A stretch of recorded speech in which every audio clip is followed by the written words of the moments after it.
When you lay out the sources chronologically, over time, Jesus starts changing the sorts of things that he says. Guys like Ehrman just don't have a clue how the deity of Christ permeates through the whole New Testament. They just have done a sloppy reading of the text. If Jesus did go around calling himself a divine being, if that really happened, as John says, John says it happened, and it's the major teaching of Jesus in John. If that's what happened, why isn't it in Mark or Q? Is it that they didn't think it was important to report that part of Jesus' teachings? Or a more plausible explanation for most people, for most critical scholars, a more plausible explanation is that over time, the Christians' understanding of Jesus changed, and they started seeing him as less of just a human Messiah and more as some kind of divine being. Do you have anything that you want to say about that sort of developmental view idea where history somewhere along the way kind of turned into mythology? One of the things that Ehrman does is he says we just don't see this high Christology until very late in the New Testament, John's Gospel. But he's making assumptions that are just so dead wrong about some of these other books. For example, Mark's Gospel, which is the earliest Gospel we have, some date it between 65 and 70. I actually think it's dated a little bit earlier, and I'm basing it on the belief that the book of Acts is the clearest document from which we can use as an anchor to date other books. We know some of the dates in Acts, and when Luke writes his gospel, he's basing it on Mark to a large degree. So it's called Markan priority. Mark's gospel starts out by speaking of Jesus in the very first sentence, the beginning of the gospel of Jesus Christ, the Son of God. And it culminates with the centurion's confession in Mark 15:39. This man was truly God's son. Son of God, God's son. There's a high Christology in Mark. And Luke does the same thing, but he finishes his high Christology in the book of Acts. And Matthew starts out, Matthew 1:23, the angel tells Joseph, you will call him Emmanuel, which means God with us. At the end of Matthew, Jesus claims, heaven and earth, all authority in heaven and earth has been given to me. Sound familiar? Sounds like what Paul wrote in Philippians 2. And then he says, and behold, I am with you always. Matthew 1:23, Emmanuel, God is with you. I am with you always. What are we supposed to conclude from that? You can't come away with saying these books don't affirm the deity of Christ. It's everywhere in the New Testament. And the best defense of this by far that Ehrman has not read is by Rob Bowman and Ed Komashevsky, The Incarnate Christ and His Critics. And the second best defense, which is a little bit easier to follow, but it's about half the length, that's only about 600 pages, is Putting Jesus in His Place, written about 18 years ago, I think, by Rob Bowman and Ed Komashevsky.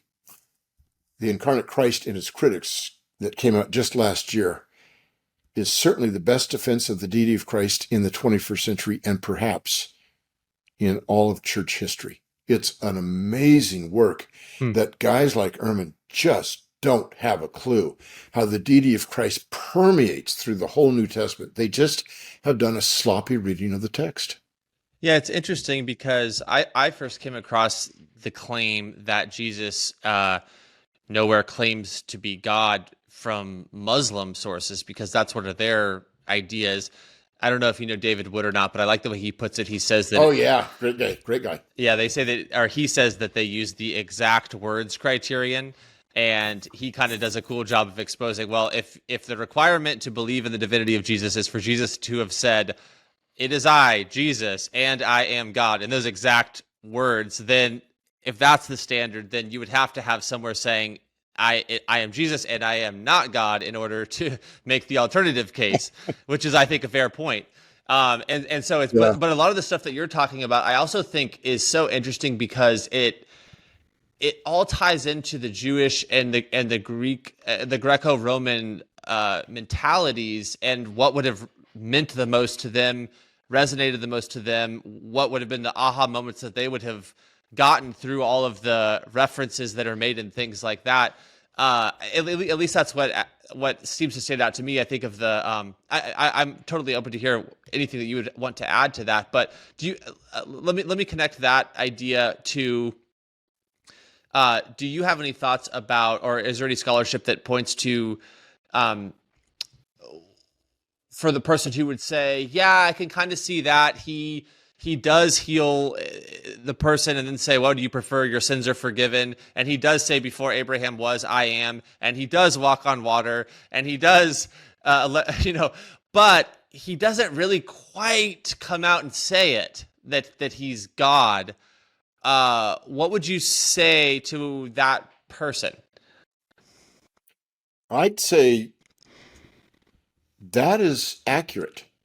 He doesn't quite come out and say that he's God, except in one very, very clear place. Have you ever left your house without locking the front door? Probably yes. Not the smartest move, but I think we've all been there. It's basically what you're doing when you browse the internet without protecting your personal data. Let me explain. Here's the deal for those that don't know. Data brokers are constantly harvesting your private information. Things like your full name, your email address, your home address, even sensitive stuff like your health or location data are now being sold, all without your consent or permission. I honestly did not even realize this was a thing until I experienced it firsthand, and I did not like it. That's when I started looking for a solution, and that's when I came across Incogni, a service that hunts down where your data is being stored and sends official legal requests to have it removed.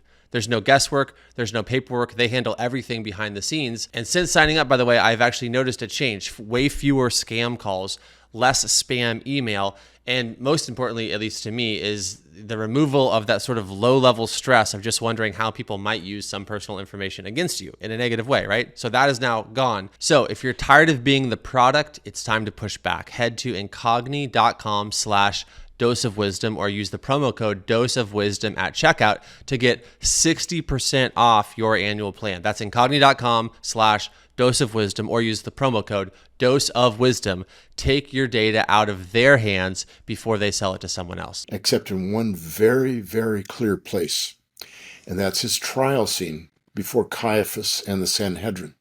Because if Jesus had come out and said he was God publicly, then immediately he'd be executed. He's giving hints here and there. And we see in the Gospels, just as Bowman and Komashevsky has argued, that Jesus shares the honors with God, same honors that God has, the attributes, the name, the deeds, and the seat. Hands, the hands acronym, all point to the deity of Christ.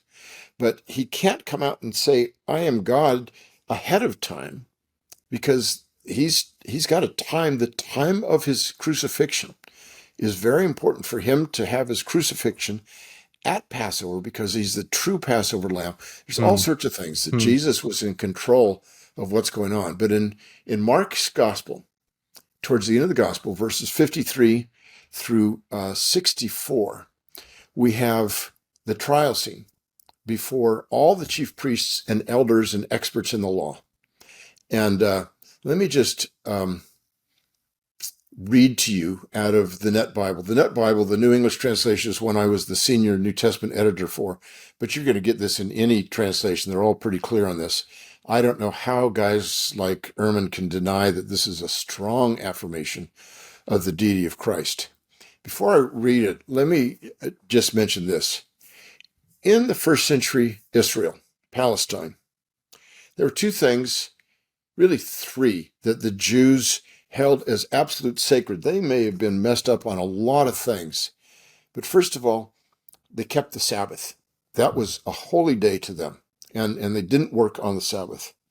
Secondly, is they had no images that they could have representing things. When Pontius Pilate came in with his eagles on the standards, there was a riot. AD 26, he becomes the prefect of Judea, and immediately there's a riot, and he gets word from Rome, you better watch what you're doing there, buddy, because we don't want any more riots with these troublesome Jews. The third thing is they were absolutely jealous for God, for his name, who he was.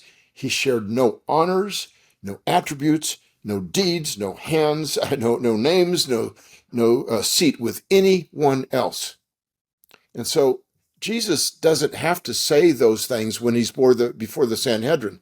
And they, in verse 55, Mark 14:55, the chief priests and the whole Sanhedrin were looking for evidence against Jesus so that they could put him to death, but they did not find anything.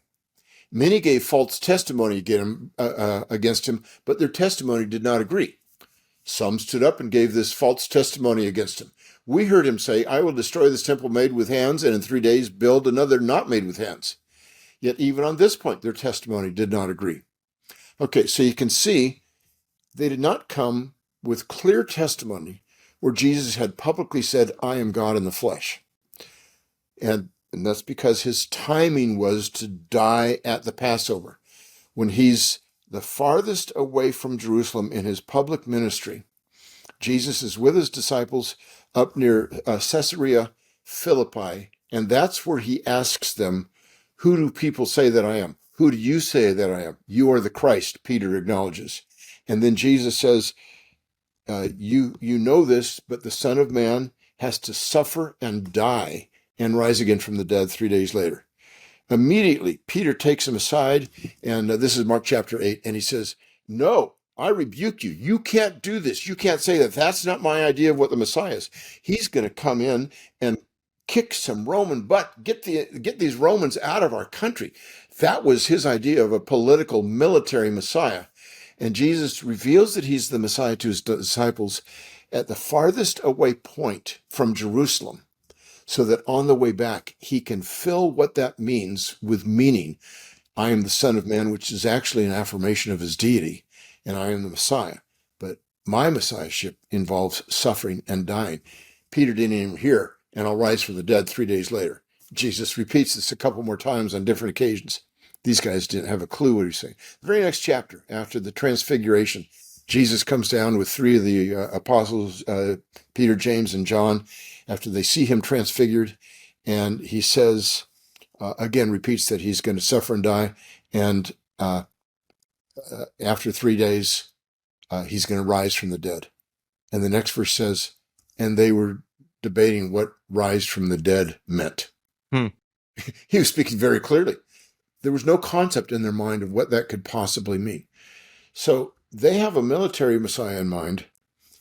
And when Jesus speaks to Caiaphas and the Sanhedrin, what he's saying, he's got this whole trip to Jerusalem. That's his final journey to Jerusalem, where he intends to be there by Passover so he can die on Passover. And so then the high priest stood up, back to Mark 14, before them and asked Jesus, have you no answer? What is this they are testifying against you? But he was silent and did not answer. Again, the high priest questioned him, are you the Christ, the Son of the Blessed One? And when the high priest asked a direct question about his identity, that's when Jesus speaks up. And he says, I am. Verse 62, I am, said Jesus. Not only does he say that, he goes beyond that. And he says, and you will see the Son of Man sitting at the right hand of the power, which is another name for God, and coming with the clouds of heaven. That's verse 62, Mark 14:62. Here's what's going on with that. He's saying, when he says sitting at the right hand of God, he's not saying a different throne. He's sitting at God's right hand on the same throne. We actually have archaeological evidence shows that sitting at the right hand of someone on a throne means you're on the same throne. You're equal with God. And he says, you will see him sitting on the throne at the right hand of the power and coming with the clouds of heaven, which is all this picture of deity. What Jesus is essentially saying here is the Holy of Holies, which Caiaphas could enter once a year, was just a replica of what the Holy of Holies in heaven was all about. The place where only Jesus can enter and sit at the right hand of God on his throne. That's the real Holy of Holies. And he said, you think you're judging me in this little place? I'm the one judging you. He didn't need to add this, but he said it so that it's a very clear testimony to them that he is in fact God in the flesh. So what does Caiaphas do? Then the high priest tore his clothes and said, why do we still need witnesses? You have heard the blasphemy. And this has to be blasphemy. You tear your clothes for blasphemy. For I think there was one other thing, but the high priest would tear his clothes for blasphemy. When people on Malta saw Paul and a snake bit him, and they said, "He's a god." What does Paul do? He's a god. Paul tears his clothes because it's blasphemy, even to make him approach any kind of deity. Caiaphas tears his clothes because Jesus claimed to be God, as his testimony that went far beyond just claiming he was the Christ. You have heard the blasphemy. What is your verdict? They all condemned him as deserving death. Then some began to spit on him and to blindfold him and to strike him with their fists, saying, "Prophesy." The guards also took him and beat him. How people like Bart Ehrman can look at that passage, our earliest gospel, which is going to give us the clearest historical record, I think, of all the gospels of what happened, and say, "Oh, no, this is not really this." How does a person like him, how do these skeptics explain why the Sanhedrin wanted to crucify Jesus? Why do they want to do it? It's because he was claiming to be God in the flesh. If you like these kind of videos but aren't subscribed, help us reach that 1,000,000 milestone. It also helps other people see this type of content in the future. I'll leave a link in the description where you can watch a documentary that I made. It's got Nabil Qureshi, Lee Strobel, William Lane Craig, and a bunch of other people in there that answer a lot of the questions that I've had about God over the years. I think you'll really like it, and it's totally free.